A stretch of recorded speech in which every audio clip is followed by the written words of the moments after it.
সরকারি চাকরিজীবীদের জন্য নতুন বেতন কাঠামো বর্তমান অন্তর্বর্তী সরকারের মেয়াদে গেজেটের মাধ্যমে বাস্তবায়ন করা হবে।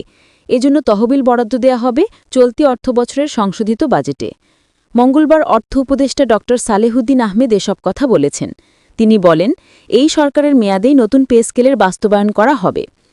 অর্থ মন্ত্রণালয়ের নিজ কার্যালয়ে সাংবাদিকদের সঙ্গে আলাপকালে উপদেষ্টা বলেন, আগামী বছরের মার্চ বা এপ্রিলে নতুন পে স্কেল যদি কার্যকর করতে হয় তাহলে চলতি অর্থবছরের বাজেটেই সেজন্য অর্থ বরাদ্দ দিতে হবে।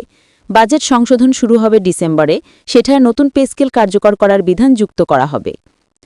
সরকারি কর্মচারীদের জন্য নতুন বেতন কাঠামো নির্ধারণ করতে গত ২৪ জুলাই একটি পে কমিশন গঠন করা হয়।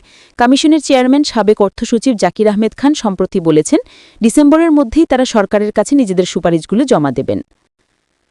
পে কমিশনের একজন সদস্য নাম না প্রকাশের শর্তে জানান, নতুন পে স্কেলের সর্বোচ্চ সর্বনিম্ন গ্রেডের বিষয়ে এখনও কোনো সিদ্ধান্ত চূড়ান্ত হয়নি। এছাড়া বিদ্যমান পে স্কেলের তুলনায় গড়ে কী হারে বাড়ানো হবে সেটাও চূড়ান্ত নয়। বর্তমানে সর্বোচ্চ পদ গ্রেড ১ ও সর্বনিম্ন পদ গ্রেড ২০ এর বেতনের অনুপাত প্রায় ১০:১। নতুন কাঠামোতেও এই অনুপাত ৮:১ থেকে ১০:১ এর মধ্যে থাকবে। প্রতিবেশী ভারতসহ অন্যান্য দেশে এ ধরনের অনুপাত বিদ্যমান রয়েছে বলে কমিশন পর্যালোচনায় পেয়েছে। ফলে বিদ্যমান ২০টি গ্রেড থেকে গ্রেডের সংখ্যা যদি কমানোও হয়, তারপরও সর্বোচ্চ সর্বনিম্ন বেতনের ক্ষেত্রে একই অনুপাত বহাল রাখার সুপারিশ করবে কমিশন। পে কমিশনের ওই সদস্য আরও জানান, চিকিৎসা ভাতাসহ কমিশন ইতোমধ্যে কয়েকটি ভাতা বাড়ানোর প্রাথমিক সিদ্ধান্ত নিয়েছে। বর্তমানে একজন সরকারি কর্মচারী চাকরির শুরুর থেকে অবসরের পর পর্যন্ত মাসে ১৫০০ টাকা চিকিৎসা ভাতা পান। কমিশন এ ভাতা বাড়ানোর প্রস্তাব দেবে, যেখানে অবসরোত্তর সময় বাড়তি সুবিধা রাখার পরিকল্পনা রয়েছে। এছাড়া কর্মচারীদের সন্তানদের শিক্ষা ভাতাও বাড়ানোর সুপারিশ করবে কমিশন। ২০১৫ সালে ড ফরাসউদ্দিনের নেতৃত্বাধীন কমিশনের সুপারিশে সিলেকশন গ্রেড ও টাইমস্কেল বাতিল করে ১০ বছর পর স্বয়ংক্রিয় পদোন্নতির ব্যবস্থা চালু করা হয়। বর্তমান কমিশনও সিলেকশন গ্রেড ও টাইমস্কেল বাতিল করে পদোন্নতির প্রক্রিয়াকে আরও সহজ করার প্রস্তাব দিতে পারে। বর্তমানে জাতীয় বেতন কাঠামোর আওতায় প্রায় ১৪ লাখ সরকারি কর্মকর্তা-কর্মচারী বেতন ভাতা পান। তবে রাষ্ট্রায়ত্ত ব্যাংক, বিদ্যুৎ কোম্পানি, সশস্ত্র বাহিনী ও বিচারকদের আলাদা বেতন কাঠামো রয়েছে। এগুলোতে জাতীয় কাঠামোর সঙ্গে সামঞ্জস্য থাকলেও বেতন ভাতায় পার্থক্য আছে বলে উল্লেখ করেন কমিশনের এক সদস্য।